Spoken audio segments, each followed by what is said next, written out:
More banks join the rush to lower their home loan interest rates.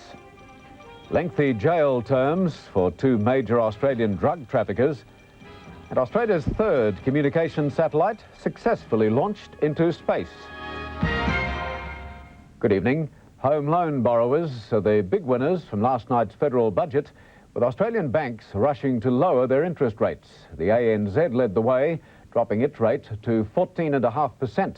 Others matched it today. More will do the same in the next week. The Treasurer was still on his feet last night when the nation's dozing housing industry received its first nudge of encouragement. Endorsing a budget strategy of continuing economic restraint, the ANZ cut its mortgage rate 0.75%, paving the way for a general fall in interest. By late today, the Commonwealth, Westpac and National Mutual Royal had fallen into line on 14.5%. For a homeowner with an average $50,000 mortgage, that means a saving of around $27 a month. More, of course, for those with bigger mortgages. It's now seen as only a matter of time before the rest follows suit. Some, like the big St George Building Society, wanting to wait and see what next week's state budget contains in the way of extra incentives to the building industry. It's simply a question of getting your timing right and not making a decision now that for some reason, as regards to the state budget, we might have to change next week. But the ANZ is confident it's led the market in the right direction, although without slamming the door to a future change of heart. You can never rule that out, but certainly there is nothing in the figures and the information available to us at the moment to suggest that we would have to backtrack in this instance. Coupled with the budget's restoration of negative gearing, the right of investors to offset property losses against income, a massive resurgence was tipped for Australia's stagnating housing industry. The thing was getting very desperate. Employment was at its lowest, and the recent downward movements in interest rates and the announcements last night are a real shot in the arm for the industry. But just how long it takes to translate the budget initiatives into bricks and mortar is another matter. Industry sources say, for instance, the housing stock has run down to such an extent it could be 12 to 18 months before the pressure begins to come off the rental market. In the meantime, the only dark spot is that the expected surge in demand will further inflame the price spiral, adding more still to the cost of the great Australian dream. John Collis, National 9 News. Big business has given the federal budget the thumbs up, sending the stock market to record levels and our dollar to an 18-month high. Last night, the government surprised its critics by virtually eliminating the deficit. Today, there was more good economic news with lower trade figures.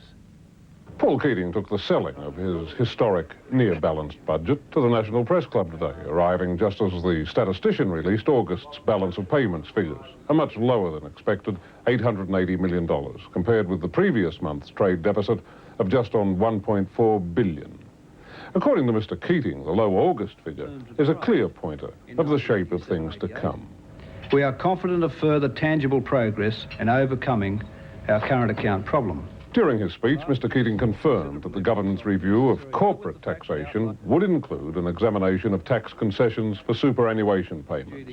The government, he said, was determined to use financial policy to bring about permanent economic effects. Our budgetary stance is as tight as a drum. Back in federal parliament, though, Mr. Keating found his record-breaking budget on the receiving end of a blast from Andrew Peacock, the opposition's newly appointed Treasury spokesman. The budget deficit is nowhere near balanced.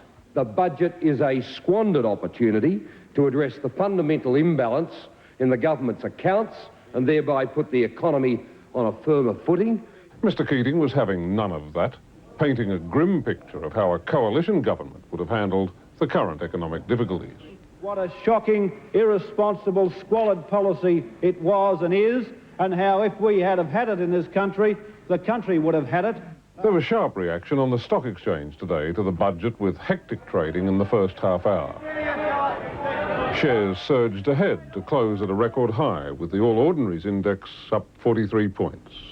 An almost zero deficit and better balance of payments figures increased our dollar by 0.5%, an 18-month high. Peter Harvey, Canberra. Two Australian drug traffickers, once described as principals in an empire rivaling the Mr Asia syndicate, were given hefty jail sentences in a Sydney court today. Bruce Snapper Cornwell and Barry Bull were convicted of conspiring to import cannabis worth up to $12 million. After keeping one step ahead of authorities for some 8 years, Cornwall was extradited from London last August, courtesy of a government VIP jet. 2 months later, his co-conspirator Barry Bull was brought back from Austria, where, with the help of his then pregnant girlfriend, Sylvia Lux, he had made a daring escape from a prison van on the back of a motorbike. The charges against the two involved one of Australia's biggest cannabis hauls, brought in by a yacht from Thailand in May 1985. Pleading guilty, Cornwall and Bull claimed they were minor players in the conspiracy, for their part receiving only $700,000. But today, Justice Jane Matthews said she had little doubt the two were the principal organisers, pointing to Cornwall's Swiss bank accounts totalling over $2 million. Although Cornwall at times showed expressions of anguish, the two sat as if resigned to their fate as the sentences were finally handed down. Justice Matthews said the stakes in the drug trade were enormous, and so was the temptation. This case, she said, required a heavy penalty to deter others. Describing him as the one who called the shots, the judge sentenced Cornwall to a total of 23 years jail, with a non-parole period of 14 years. Bull was given 18 years, with a minimum of 11. After Cornwall's wife Carmen and Sylvia Lux, who was with Bull's baby son Morgan, both refused to comment, leaving only an ex-girlfriend of Cornwall expressing shock at the severity of the jail terms. And I thought it was very hard. Lawyers for both men say they are considering appeals. Brad Schmidt, National 9 News. Australia's satellite communications network moved a step closer to completion today with the successful launch of AUSSAT-3 by a French rocket. The $100 million satellite will start transmitting next month, but there were anxious moments during this morning's countdown. The Ariane V-19 rocket almost never made it off the pad. Minutes before the scheduled launch time, staff at the Belrose tracking station in Sydney's north were told by Mission Control in French Guiana there was a problem. Countdown has been stopped. Moins 6 minutes, rouge lanceur. A sensor near the rocket's fuel tank detected a leak. French technicians tackled the setback while their frustrated colleagues at Belrose counted down the available time left before the mission would have to be aborted. With just 2 minutes to go, the hitch was solved and AUSSAT-3 was about to be thrust into space. 3, 2, 1, top! Ignition. First stage ignition, liftoff. A perfect liftoff was celebrated simultaneously in Guyana and at Belrose.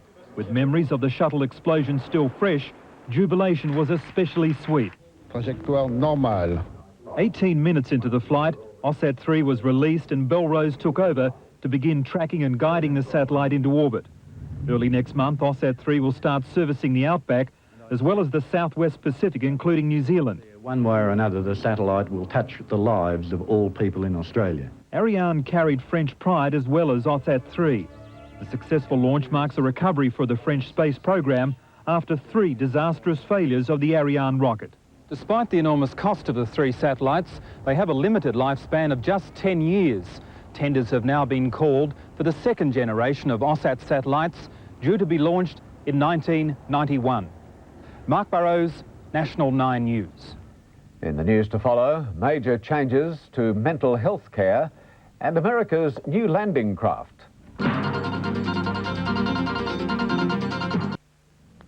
In a massive shake-up, the state government is spending more than $300 million to improve mental health services in New South Wales. 2/3 of the state's psychiatric hospitals are to close and their valuable land sold off to allow patients to move back into the community. The government believes there are too many people in psychiatric institutions who'd be better cared for out in the community. It's a hotly contested philosophy, but the government intends to make it a reality with wholesale shutdowns of mental hospitals. Over the next 5 years, 11 will close. They include some of the better known, like Gladesville, Macquarie at North Ryde and Morisset near Newcastle. Only 6 hospitals, including Rozelle, will remain open. They'll be upgraded in a $20 million program. $300 million will be spent on community-based care in the form of group homes, hostels and daycare centres. The unveiling of the plan comes only a week after a near-tragic incident outside Orange, where the water supply of a community home for the mentally ill was contaminated with sheep dip. It highlighted the deep-seated hostility some people feel toward having psychiatric cases in their midst. In an emotional plea today, Health Minister Peter Anderson called for the public to accept the move away from institutionalised psychiatric care. And it is time that people started to realise that it could be me or you or somebody you love next week who encounters an episode, for example, of mental illness. You wouldn't want them locked up and forgotten about. Peter Anderson says his plan is visionary, but the opposition claims it will be a disaster. And the virtual shutdown of our psychiatric hospital system is one of the most disastrous decisions this government has ever made, and it will have tragic consequences. The psychiatric institutions to close occupy prime real estate. The government stands to make up to $1 billion in the sell-off. Stephen Fenley, National 9 News. The Sydney shopping centre was virtually destroyed last night in a fire that police believe was deliberately lit. The centre at Campbelltown burned for 4 hours, causing damage of more than $2 million. Just a few hours after the centre closed last night, firemen were battling to save it. 7 shops, including a supermarket, were burnt to the ground and their contents destroyed. Evidence today of where the fire was lit. Police believe pallets were ignited at the rear of the supermarket and the flames caught hold of an awning, quickly spreading through the roof. In the Jewel food store alone, $500,000 worth of stock was lost. 10 shops which escaped the fire were without electricity today and so couldn't trade. Those with nothing to sell began mopping up and throwing out produce by the truckload. 3 years slogging your bum off to get to this stage. I mean, being so young, you know, I want to be successful like my dad, and look, it's gone. It's not the first time there's been trouble at the shopping village, which services a large housing estate. Fires are often lit in garbage bins and vandalism is a problem. What's left standing will be demolished tomorrow, and while half the shopping centre will continue to trade, it could be Christmas before this Housing Commission area has a supermarket again. Meanwhile, a rock fall near Bulli last night closed the coast road between Sydney and Wollongong for most of the day. It was nearly 18 hours before 200 tonnes of debris was removed and Lawrence Hargraves Road reopened. Police say it's lucky the slip happened when there were no motorists around. Robin Wade, National 9 News. A Sydney solicitor who disappeared overseas last year, allegedly owing $1 million, has been extradited home to face fraud charges. Ernest Burge Phillips was arrested in Auckland last week after a trip that took him halfway around the world. After 13 months on the run, 58-year-old Burge Phillips was flown back into Sydney last night in police custody. His movements had been traced by Interpol throughout Europe and Asia before Sydney Fraud Squad detectives arrested him in New Zealand last week. In July this year, he spent 3 weeks in hospital after attempting suicide in the United Kingdom. At Central Court today, Burge Phillips was charged with cheating and defrauding a client who invested money into his mortgage brokerage company, Daly Nominees Proprietary Limited.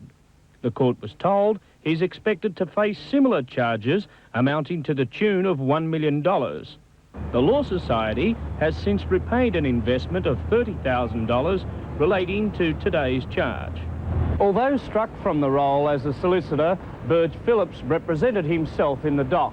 He was granted conditional bail, either lodging $20,000 cash or an asset valued at $30,000. But his relatives could not raise either surety and left Central Court cells with only his luggage. He will remain in custody at the Sydney Police Centre until his court appearance next week. Steve Barrett, National 9 News. Australians and Americans are involved in war games off the coast of Western Australia, at the same time showing off their latest military technology. The week-long joint exercise, codenamed Valiant Usher, is the biggest of its kind, with more than 8,000 troops taking part. On display for the first time outside the United States, giant hovercraft known as LCACs. The $25 million war machines can carry 2 50-ton tanks or 5 trucks. Accompanying them in more traditional style, 1,000 US Marines storming the beach in search of the imaginary enemy. In Washington, real-life talks on arms control. Seen as a hopeful sign, Soviet Foreign Minister Shevardnadze arrived at the White House bearing a long private letter on arms control from Mr. Gorbachev. The two sides then signed a long-awaited pact aimed at reducing the risk of accidental nuclear war. On moves towards a summit and more significant arms agreements, the words now are cautious optimism. Pope John Paul was in the City of Angels today, touring Los Angeles, the halfway point of his American tour. In yet another packed schedule, the Pontiff met stars, went to tourist attractions, and celebrated Mass at the site of the Olympic Games. John Mangos reports. It was a scriptwriter's dream come true. The Pope goes to Hollywood. And for those who believe in miracles, perhaps this was the first on his trip to Los Angeles, the City of Angels. And no trip to LA is complete without a visit to Universal Studios. It was here the Pope held a young people's teleconference with special entertainment. Today is like no other day before, even more. And the poignant moments which seem to highlight every stopover. Later, under heavy police guard, the Pontiff boarded the Pope-mobile for a 15-kilometre drive through the city. Hundreds of thousands of people lined the streets of the showbiz capital for just a glimpse of the Pontiff as he made his way to the Colosseum to celebrate Mass in Hollywood. It's here where the last Olympic Games were held that more than 100,000 people turned out for the service. Meanwhile, a minor controversy at St. Vibiana's Cathedral, where the Pope will be staying tonight. Next door, more than 2,000 meals a day are prepared for the homeless. But the kitchen has been closed, the centre locked up, and the vagabonds moved for the duration of the Pope's stay. In Los Angeles, John Mangos, National 9 News. Sport is next with Ken Sutcliffe and Les Bridge Quinella at Newcastle. Yes, that's the Newcastle Gold Cup and all the drama surrounding that, Brian. That's coming up along with East's big playmaker.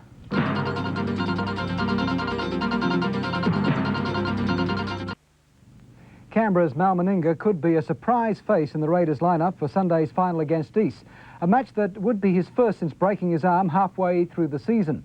Meninga will undergo a medical test tomorrow. The Roosters, meanwhile, are still battered and bruised, but they should field a full-strength side, including Englishman Joe Lydon, the lightning fast winger with the heavy accent. He's an outside centre's dream, a finisher with a touch that almost always turns enterprising attack into points. There's no story as such behind Joe Lydon's speed, no hours spent in running spikes or gyms.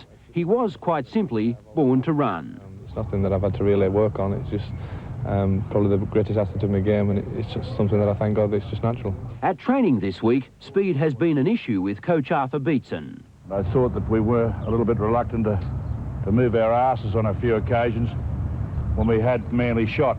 Though he has plenty of skills besides a turn of pace, Lydon would seem to be the ready-made answer to Artie's problem.